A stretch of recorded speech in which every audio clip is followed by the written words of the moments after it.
Assalamualaikum warahmatullahi wabarakatuh. Berjumpa lagi di kisah santun Islami. Sebagian sejarawan beranggapan bahwa kembalinya muslimin dari Ethiopia disebabkan adanya kabar perdamaian antara Nabi dengan orang-orang Quraisy, bukan karena terpicu keislaman sahabat Hamzah dan Umar. Konon setelah beberapa orang berangkat ke tempat pengungsian, Rasulullah bermaksud mendekati para penyembah berhala. Beliau berharap agar Allah tidak menurunkan wahyu yang akan mengakibatkan perseteruan mereka kian menganga. Agar orang-orang Quraisy tidak kembali melampiaskan gairah butanya dan menyerang beberapa muslim yang tidak ikut hijrah, sebuah pendekatan dirasa perlu dilakukan dalam waktu dekat. Pada bulan Ramadan, tahun kelima kenabian, Nabi SAW keluar ke Masjidil Haram mendekati para pembesar dan pemuka kaum Quraisy yang sedang berkumpul di sana. Beliau berdiri di hadapan mereka, lalu seketika itu pula membacakan surat An-Najm. Orang-orang kafir tidak pernah mendengarkan kalam Allah yang seperti itu sebelumnya. Tapi tatkala dilantunkan bacaan surat An-Najm, mulai awal surat, gendang telinga mereka diketuk kalam ilahi yang indah menawan.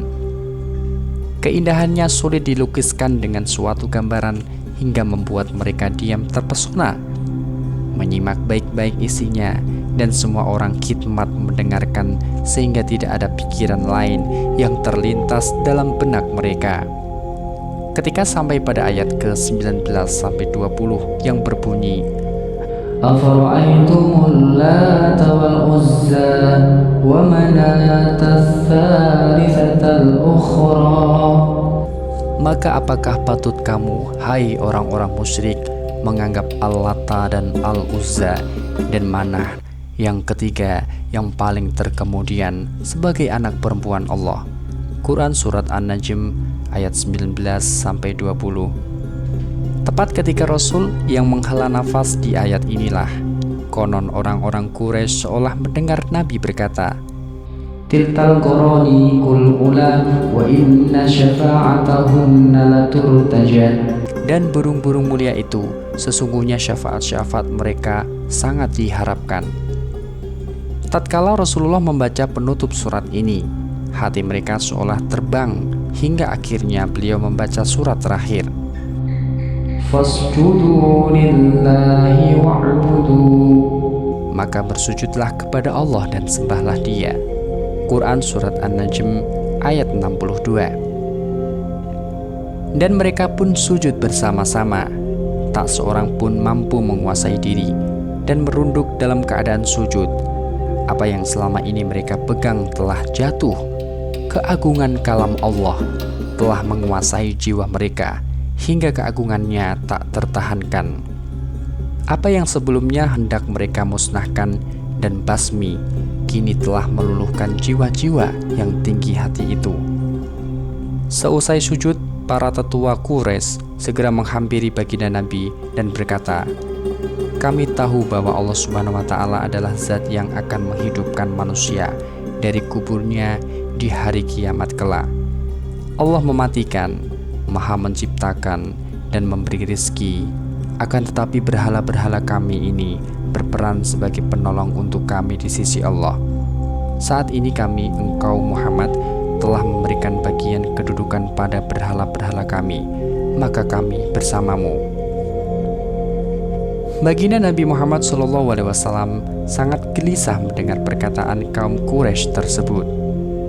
Beliau duduk di rumahnya hingga akhirnya malaikat Jibril datang membawa surat An-Najm seraya berkata, Aku datang dengan membawa wahyu yang menghapus 2 kalimat kronik. Rasulullah SAW bersabda, Aku telah mengucapkan sesuatu yang tidak diwahyukan Allah. Kemudian Jibril membacakan Quran Surat Al-Isra ayat 73 untuk mengenangkan Nabi. Wa in kadu la yaftinunaka 'anil ladzi awhayna ilaika litaftariya 'alaina ghayrahu wa idzan la takhuduka khalila. Dan sesungguhnya mereka hampir memalingkan kamu dari apa yang telah kami wahyukan kepadamu, agar kamu membuat yang lain secara bohong terhadap kami. Dan kalau sudah begitu, tentulah mereka mengambil kamu menjadi sahabat yang setia. Quran Surat Al-Isra ayat 73. Kabar tersebut segera tersebar ke penjuru kota, bahkan sampai ke Ethiopia, tempat beberapa muslimin mengungsi. Begitu mendengar kabar burung itu, konon sebagian dari pengungsi pertama kembali ke Mekah. Inilah kisah yang akhirnya memicu debat berkepanjangan di antara cendekiawan muslim. Entah dengan cara apa Allah akan membukakan pintu hati hambanya. Rizki, jodoh, kematian, tercipta sebagai orang yang beruntung ataukah celaka, semua menjadi rahasianya. Tidak ada seorang pun yang tahu akan hal itu. Sangat rahasia, begitu indah, dan membuat manusia tidak pernah putus asa.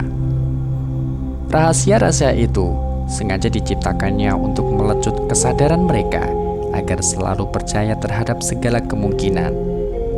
Manusia boleh menabung berupa-rupa rencana, melakukan berbagai upaya sebagai bentuk ikhtiarnya atau usaha, tetapi Tuhanlah yang menjadi juri penentunya. Mereka sama sekali tidak mempunyai wewenang mencampuri keputusan Tuhan, seperti yang dialami oleh sahabat Hamzah. Siapa sangka ia justru terbuka hatinya setelah kemarahannya mendidih. Syahdan hari itu Rasulullah SAW sedang duduk di Bukit Safa. Abu Jahal mendekatinya dan segera menggelontor Nabi dengan kata-kata kasar yang pernah terpikir olehnya.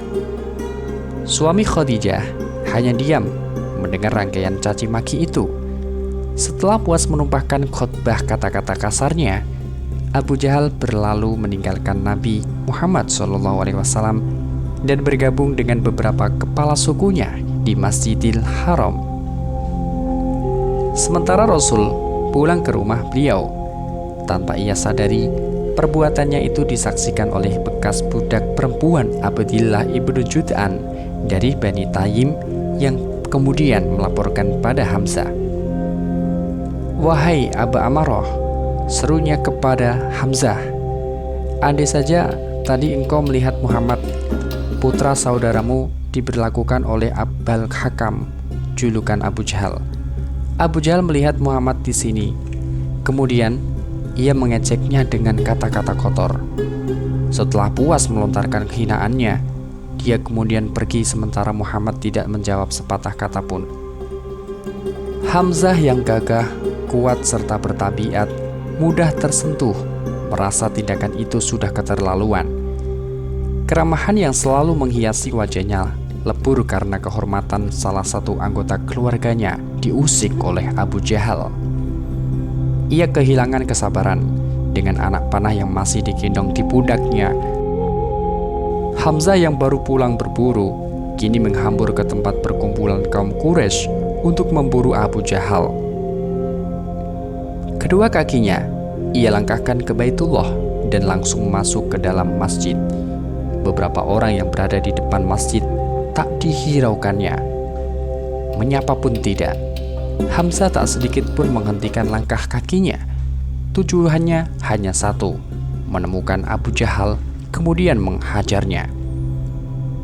Di dalam masjid, akhirnya ia berhasil menemukan Abu Jahal yang sedang duduk bersama beberapa temannya. "Abu Jahal, berani-beraninya kamu mencaci Muhammad, padahal aku berada pada agamanya." Sambil mengucapkan kata-kata itu, anak panahnya ia sabetkan pada Abu Jahal. Kontan peristiwa itu membuat beberapa teman Abu Jahal berdiri untuk membelanya. "Hamzah, kami tidak mungkin melihatmu berbuat demikian kecuali engkau telah murtad dari agama nenek moyangmu," bentak salah seorang teman Abu Jahal. Namun di situ juga ada beberapa orang yang satu klan dengan Hamzah. Keadaan menjadi tegang karena mereka juga berdiri untuk membela Hamzah. Ikatan darah padang pasir segera mendidih di antara kedua belah pihak. Kehormatan untuk membela anggota sukunya meleburkan kerahmatahan di antara mereka. Dengan suara tegasnya, Hamzah balas membentak hardikan itu. "Tidak ada yang akan menghalangiku untuk masuk Islam. Sudah sangat jelas bahwa Islam adalah agama yang benar. Aku bersaksi bahwa Muhammad adalah utusan Allah dan semua perkataannya adalah hak. Demi Allah, aku tidak akan pernah mencabut keputusanku. Jika kalian merasa dalam jalan yang benar, silahkan halangi aku kalau berani." Semua yang hadir dalam ruangan tersebut gusar. Mereka tak dapat membayangkan betapa nanti Islam akan semakin tak terbendung dengan adanya orang seperti Hamzah. Nyali mereka seketika itu menciut. Langkah mereka untuk menghadang dakwah Muhammad telah menemukan sandungan yang kokoh.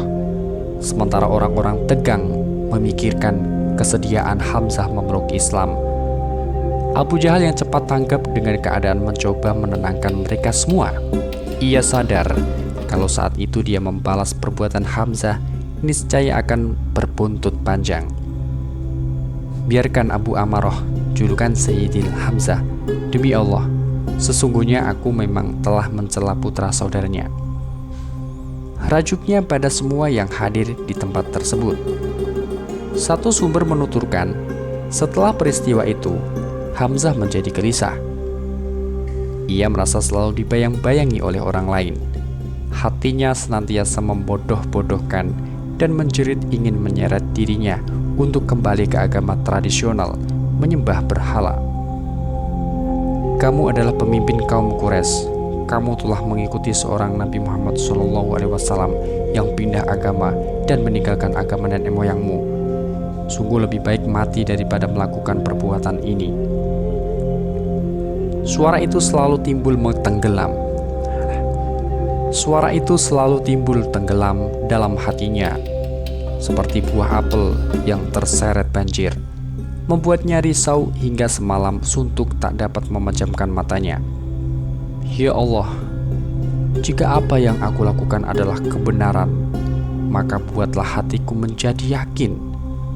Jika tidak, maka tunjukkanlah jalan keluar bagiku dari semua ini."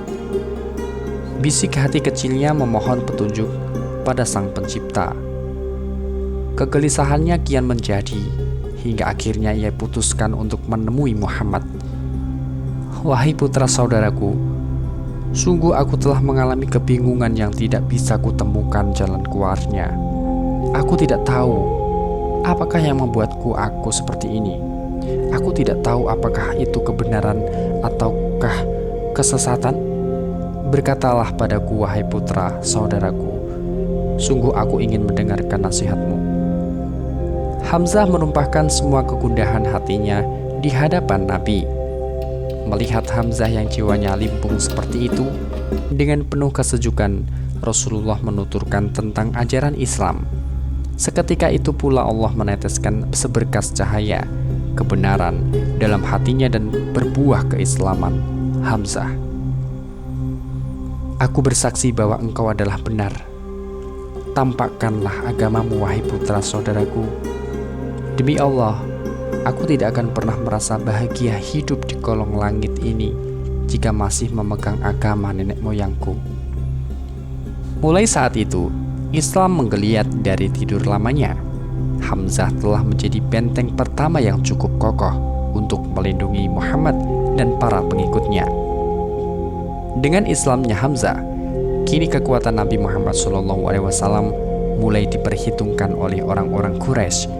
Berangsur-angsur penyiksaan yang sering mereka lakukan kini makin berkurang.